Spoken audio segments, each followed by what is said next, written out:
નિવેદન બાકી હતું કે જે મેં આ જાહેર મંચ ઉપરથી આપેલું હતું કે જુનાગઢને ફાટક મુક્ત બનાવો. જુનાગઢને ફાટક બનાવવા માટેની વાત કરી. લા ભાઈ, જુનાગઢમાં તો 2014માં તમે લોકસભાની ચૂંટણી લડતા હતા ત્યારે ફાટક બનાવવાની વાત કરી. બીજી વખત 2019માં ચૂંટણી લડવા આવ્યા ત્યારે તમે ફાટક ની વાત કરી. 10 વર્ષમાં સરકાર તમારી, કોર્પોરેશન તમારું, ગુજરાત સરકાર, દિલ્હી સરકાર તમારી હોવા છતાં પણ તમે જુનાગઢને ફાટક બનાવી ન શક્યા. અને આજે ત્રીજી વખત મત લેવા આવ્યા ત્યારે જુનાગઢની પ્રજાને ગેરમાર્ગે દોરવા માટે અને ભરમાવા માટે હવે તમે ફાટક ની વાત કરો છો. હવે ફાટક પછી તો 10 વર્ષ પ્રજા હેરાન છે જુનાગઢની, એનું શું? એના જવાબદાર કોણ? તમને આટલા બધા મતો આપ્યા પછી પણ જે પ્રકારની સ્થિતિ તમે પેદા કરી છે અને મુશ્કેલીઓમાંથી બહાર કાઢવા માટે અને પાપો અને અત્યાચારમાંથી પ્રજાને મુક્ત કરવા માટે હું ફરી વખત પૃથ્વી ઉપર આવીશ.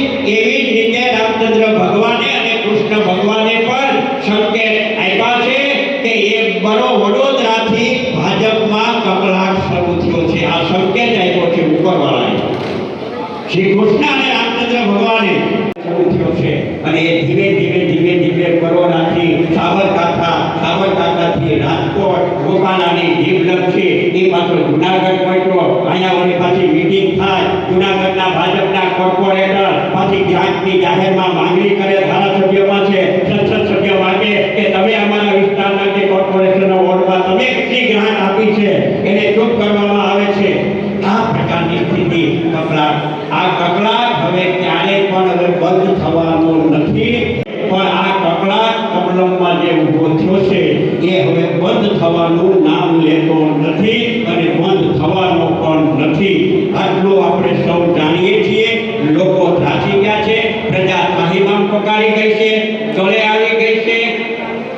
અને ત્યારે એમાંથી સંપૂર્ણપણે મુક્ત થવા માટે આપણા ઇન્ડિયા ગઠબંધનના ઉમેદવાર ભાઈ શ્રી હીરાભાઈ જોટવાને 7મી તારીખે તમારો મત, તમારા પરિવારનો મત, તમારા કુટુંબીજનોનો મત અને તમામ કોંગ્રેસ જન કાર્યકર્તા, બંને આમ આદમી પાર્ટી અને કોંગ્રેસ પક્ષના કાર્યકરો જન સુધી, ઘર સુધી પહોંચી અને ઉનાળાના ઘોર ધબકા તડકો છે, ગરમી છે, છતાં પણ આપણે મહેનત પરસેવો પાડીને હીરાભાઈને મત આપી.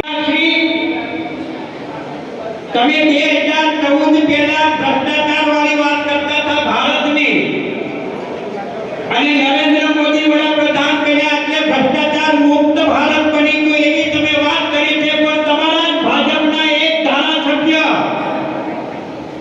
નવસારી અને જલાલપોરના ધારાસભ્ય આરસી પટેલ દ્વારા એક જાહેર ફંક્શનમાં નવસારીમાં 4 કરોડ રૂપિયાનું તળાવ મંજૂર થયું છે અને અધિકારીઓની હાજરીમાં બધાને સૂચના આપી કોન્ટ્રાક્ટરને કે ભાજપની સિસ્ટમ પ્રમાણે 2% લેખે જે આપવાના થતા હોય એ આપવાના, એ સિવાયના કોઈ પણ જો પૈસા માંગે તો મને કહેજો, હું એની ચામડી ઉતારી લઈશ. રાજેશભાઈ,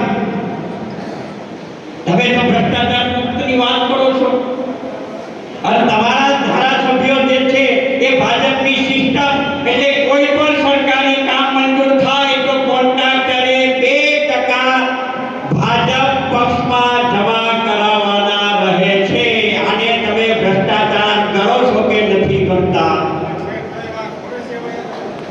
તેનો પ્રત્યુત્તરને જવાબ આપજો. બીજી વાત, જુનાગઢના